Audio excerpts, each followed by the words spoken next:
உருளையன்பேட்டை சட்டமன்ற தொகுதிக்குட்பட்ட கோவிந்த சாலை பாரதிபுரம் பகுதியில் அமைந்துள்ள அருள்மிகு ஸ்ரீ உலகமுத்து மாரியம்மன் என்றழைக்கப்படும் யோகமுத்து மாரியம்மன் ஆலய உற்சவ பெருவிழா கொண்டாடப்பட்டது.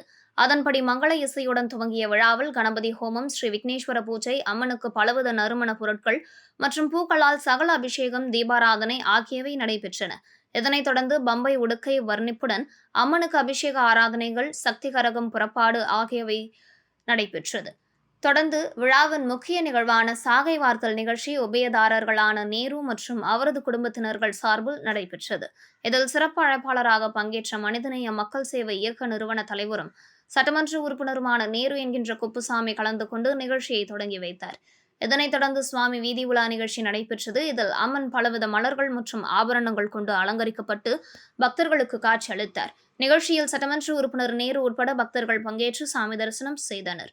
மேலும் விழாவில் கோவிந்த சாலை பாரதிபுரம் பொதுமக்கள் மற்றும் இளைஞர்கள் பலர் கலந்து கொண்டனர். உங்களுக்கு இதே மாதிரி இன்ஃபர்மேட்டிவான கண்டென்ட் வேணும் அப்படின்னா நம்ம நேயம் டிஜிட்டல் யூடியூபை மறக்காம சப்ஸ்கிரைப் பண்ணி லைக் பண்ணி வச்சுக்கோங்க. ஓகே.